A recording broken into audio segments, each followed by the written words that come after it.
अब धर्म के नाम पे राजनीति नहीं होगी और मैं मुस्लिम भाइयों के भी साथ खड़ा हूँ। भारतीय जनता पार्टी और जो बजरंग दल और संघ ये जो लोग हैं इन्होंने की वहाँ दुर्गा पूजा स्टार्ट कर दिया, ये कर दिया। इन्होंने धर्म के नाम पे बेचने का काम किया है। हिंदुस्तान भारतीय जनता पार्टी की बपौती नहीं है। इन्होंने हिंदू और मुस्लिम को तोड़ने का काम किया है। अब हिंदू मुस्लिम एक होके इनको सत्ता से भगाने का। आने वाले 5 विधानसभा चुनाव हैं। अब इसमें आपको दिखने को मिलेगा धर्म के नाम पे मॉब लिंचिंग, लव जिहाद, यही भारतीय जनता पार्टी करना चाहती है। लेकिन तख्त भी बदल देंगे, ताज भी बदल देंगे, आने वाला 5 विधानसभा में भाजपा का सरकार बदल देंगे। लेकिन भारतीय जनता पार्टी ये हिंदू के नाम पे सत्ता में आती है और हिंदुओं के हितों पर बलि का बकरा बनाने का काम करती है। ब्राह्मण के हित की नहीं बात करता, ये सिर्फ हिंदू हितैषी के नाम से होता है। ब्राह्मण नहीं, उत्तर प्रदेश में जब हिंदुओं के लिए तो सड़क पे उतर रहे हैं। कपिल मिश्रा देशद्रोही है, इसके खिलाफ देशद्रोह का मुकदमा करना चाहिए। जब दिल्ली में चुनाव आता है तब इसने वो शालीमार बाग और हिंदू मुस्लिम लड़वाने का काम किया। भारतीय जनता पार्टी जैसी तालिबान सरकार को इतनी लोकप्रियता के लिए कुछ भी बयानबाजी आप नहीं करें। तालिबान सरकार है नहीं भाई, तालिबान सरकार। तालिबान में पता है क्या हालत है? आप बताइए, सस्ती लोकप्रियता। नरेंद्र मोदी जी केदारनाथ जाते हैं और रेड कारपेट पे चप्पल पहन के चलते हैं, वो लोकप्रियता नहीं दिखती है। नमस्कार, मैं दानिश संजार और आप देख रहे हैं पीआरवी। अयोध्या में मौजूद है और हमारे साथ बातचीत करने के लिए लंबे समय बाद सरवन पांडे उर्फ मोनू पंडित जी मौजूद है। इनसे बातचीत करेंगे जिस तरीके से गुरुग्राम की घटना, जो नफरती घटना सामने आई है, उस पर इनकी क्या सोच है। अयोध्या में रहते हैं और यहाँ राम नगरी कही जाती है, कैसे देखते हैं ये जो नफरती घटना, हिंदू मुसलमान नमाज को रोकना और वहाँ पर पूजा करना, कैसे देख रहे हैं आप? जो अभी मौजूदा स्थिति है, भारतीय जनता पार्टी जब उत्तर प्रदेश हो या आने वाला विधानसभा चुनाव है तो धर्म के नाम पे राजनीति शुरू हो गई है। आप बताइए, अगर नमाज पढ़ना और मंदिर में पूजा करना भारतीय जनता पार्टी के शासनकाल में हिंदू मुस्लिम लड़ाने का काम किया जाता है। गंगा जमुना की तहजीब, उस तहजीब को इस भारतीय जनता पार्टी ने शर्मसार कर दिया है। आप बताइए कि नमाज पढ़ने पे रोक कीजिए, जहां भारतीय जनता पार्टी की सरकार है। आप गुड़गांव की बात करिए, वहां लोग, कोई आम जनमानस उस सड़कों पे नहीं चलता है, सुनसान सड़कें। अगर वो नमाज पढ़ते हैं, उनकी जगह है तो वो देनी चाहिए। लेकिन ये भारतीय जनता पार्टी के लोग अब आने वाला 5 राज्य आवाजाही में दिक्कत होती है ना, आवाजाही में दिक्कत होती है। जुमा की नमाज आने वाले 5 विधानसभा चुनाव है। अब इसमें आपको दिखने को मिलेगा धर्म के नाम पे मॉब लिंचिंग, लव जिहाद, यही भारतीय जनता पार्टी करना चाहती है, क्योंकि इन्होंने धर्म के नाम पे तोड़ने का काम किया है। ये विकास के नाम पे मीडिया में नहीं दिखाया जाए। मामले को भी आप चुनाव से जोड़ के देखिए। बिल्कुल, चुनाव से देखना, इससे पहले अभी नहीं दिखा जाता। अब योगी आदित्यनाथ जी कैराना में अब उनको हिंदुओं की याद आ गई है। आप बताइए, हिंदू में अगर उत्तर प्रदेश में सबसे बड़ा सूबे का उत्तर प्रदेश है, उत्तर प्रदेश में विधानसभा चुनाव है, विधानसभा चुनाव है, उसी को लेकर भारतीय जनता पार्टी ये काम कर रही है कि धर्म को प्रोपेगेंडा बनाया जाए और धर्म के नाम पे राजनीति की जाए। अब धर्म के नाम पे राजनीति नहीं होगी और मैं मुस्लिम भाइयों के भी साथ खड़ा हूं, क्योंकि ये जो इन्होंने ऐसा भारतीय जनता पार्टी और जो बजरंग दल और संघ ये जो लोग हैं, इन्होंने की वहां दुर्गा पूजा स्टार्ट कर दिया, ये कर दिया। इन्होंने धर्म के नाम पे बेचने का काम किया है। अब इस देश की जनता जान चुकी है ये राजनीतिक प्रोपेगेंडा है, इससे जनता सावधान हो जाए। का परचम बुलंद अगर करती है कुछ संगठन, तो इसमें आपको आपत्ति क्यों? आप बताइए, हिंदुओं का परचम बुलंद किया जा रहा है, हिंदुओं को दो गाजर मूली की तरह काटा गया है। भारतीय जनता पार्टी के शासनकाल में सबसे ज्यादा हिंदुओं का शोषण हुआ है। हिंदुओं का शोषण करने वाली सरकार कैसे हिंदू हितैषी हो सकती है? आप बताइए, अगर मेरे दुश्मन आप हैं तो हमें पता होगा कि आप हमारे दुश्मन हैं, हम आपसे सतर्क रहेंगे। लेकिन भारतीय जनता पार्टी ये हिंदू के नाम पे सत्ता में आती है और हिंदुओं के हितों पर बलि का बकरा बनाने का काम करती है। मिश्रा कह रहे हैं कि नमाज से पूरा देश प्रीत है। आज इस तरीके से नमाज होती है, कपिल मिश्रा ये तो देशद्रोही है, देशद्रोही है, तो हृदय सम्राट माने जाते हैं। ब्राह्मण के हित की नहीं बात करता, ये सिर्फ हिंदू हितैषी के नाम से होता है। ब्राह्मण नहीं, उत्तर प्रदेश में जब चुनाव, हिंदुओं के लिए तो सड़क पे उतर रहे हैं। कपिल मिश्रा देशद्रोही है, इसके खिलाफ देशद्रोह का मुकदमा करना चाहिए। जब दिल्ली में चुनाव आता है तब इसने वो शालीमार बाग और हिंदू मुस्लिम लड़वाने का काम किया। जब आने वाला 5 राज्यों का विधानसभा चुनाव है, इसमें इसने तोड़ों की राजनीति करने की काम किया है। देश की जनता, देश की आवाम तोड़ने का काम नहीं कर रही है, जोड़ने का काम कर रही है। लेकिन तख्त भी बदल देंगे, ताज भी बदल देंगे, आने वाला 5 विधानसभा में भाजपा का सरकार बदल देंगे, क्योंकि इस सरकार ने कोई देश हित के लिए काम नहीं किया। और कपिल सरवन पंडित को नमाज से कोई आपत्ति नहीं है? नहीं, नहीं आपत्ति है। आप बताइए, हिंदू मुसलमान सब एक थे।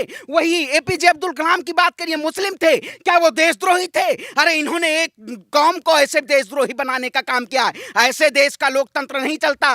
देश का लोकतंत्र हिंदू मुस्लिम सिख ईसाई सब है भाई भाई, ऐसा प्रिय हमारा देश था। लेकिन को राष्ट्रवादी मानेंगे आप? क्यों, बिल्कुल मानेंगे। मुसलमान ही राष्ट्रवादी हैं, क्यों नहीं राष्ट्रवादी? क्या भारतीय जनता पार्टी भगवा जो पहने, जो गमछा पहने, जो तिलक लगाए, वही राष्ट्रवादी हो जाएगा? आप बताइए, मैं ब्राह्मण हूं, ठीक है, लेकिन कलावा भी मानता हूं। भारतीय जनता पार्टी तो मुझे भी कहेगी आप देशद्रोही हैं। आप बताइए, त्रिपुरा जल रहा है, देश के गृह मंत्री जी सोए हुए हैं। आखिर देश की राजनीति में इन्होंने चुप्पी साधी रखी है। सिर्फ एक कौम के ऊपर देशद्रोह कहना, ये कहां का न्याय है? ये देश का लोकतंत्र नहीं कहता।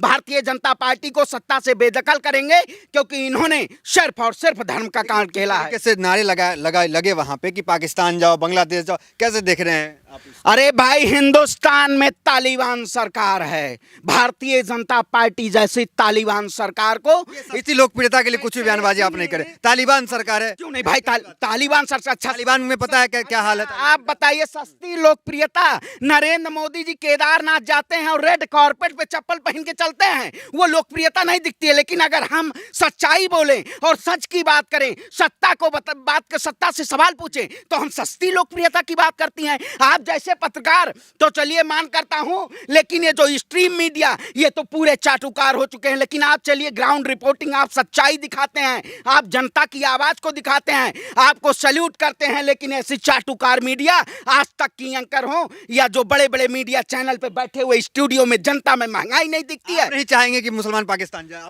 क्यों जाए भाई? जिसको पाकिस्तान जाना था, वो जब आजाद हुआ था 1947 में, वो पाकिस्तान चले गए, वो पाकिस्तान रह रहे हैं। जिसको हिंदुस्तान प्यारा था, वो हिंदुस्तान रह रहे हैं। हिंदुस्तान भारतीय जनता पार्टी की बपौती नहीं है।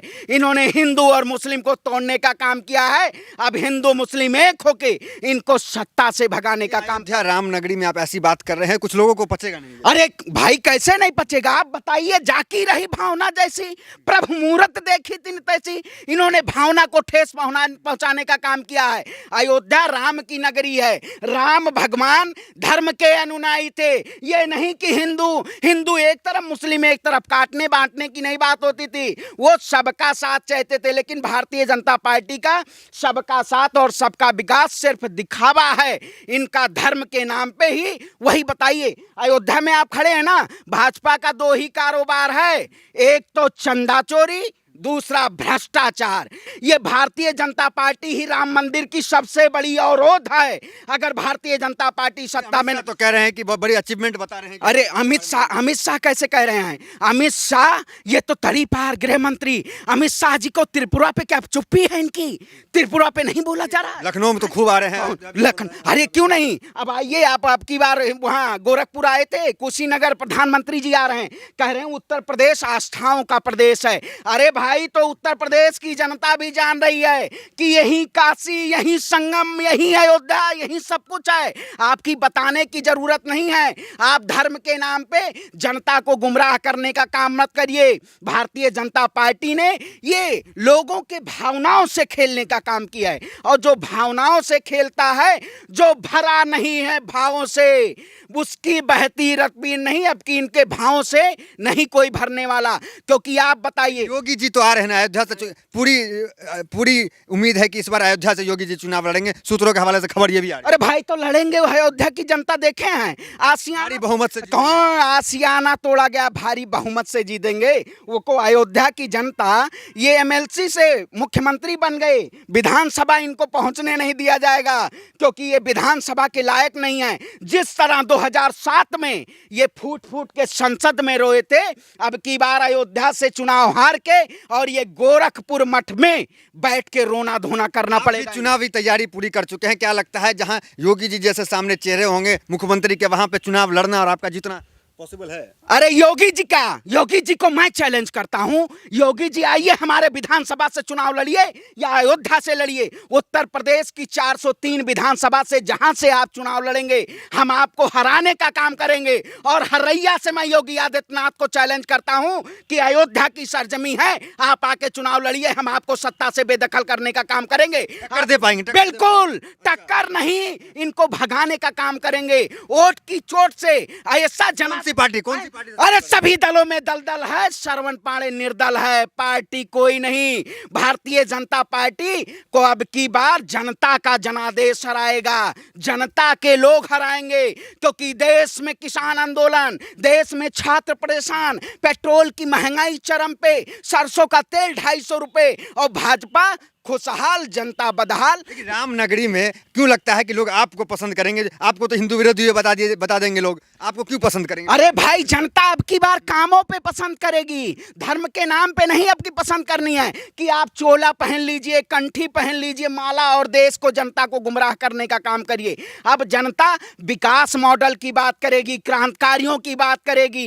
अब ये झूठे फरेबी नेताओं के उसमें नहीं आएगी, क्योंकि इन्होंने राम के नाम पे लूट करने का काम किया है। राम नाम की लूट है, लूट सको तो लूट लो। कोई प्रधानमंत्री बनना चाहता है, कोई मुख्यमंत्री बनना चाहता है, कोई विधायक बनना चाहता है। आखिर विधानसभा में कौन से विधायक दिखाई देते हैं? सिर्फ मोदी योगी का नाम रहेगा, उसी पे चुनाव जीतना है, अब नहीं जीतने पाएंगे। चलिए, ये श्रवण पांडे और मोनू पंडित थी जिन्होंने कहा कि अगर नमाज कुछ होती है तो कुछ मिनटों की, तो इन्हें कोई आपत्ति नहीं है, और समर्थन भी कहीं ना कहीं नमाज को जताते हुए नजर आए। और हरैया विधानसभा से चुनाव लड़ने की घोषणा भी उन्होंने हमारे सामने कर दी। तैयारी पूरी है, लठ गाड़ चुके हैं। तो देखना दिलचस्प होगा कि क्या कुछ नतीजे आएंगे, और जनता इन्हें हिंदुत्व मॉडल पे तो नहीं, लेकिन विकास मॉडल जो बता रहे हैं कि हम विकास करेंगे, उस पर इन्हें चुनती है कि नहीं चुनती है। तो फिलहाल इस वीडियो में इतना ही, मिलता है अगली वीडियोस में। बने रहे हमारे साथ, धन्यवाद।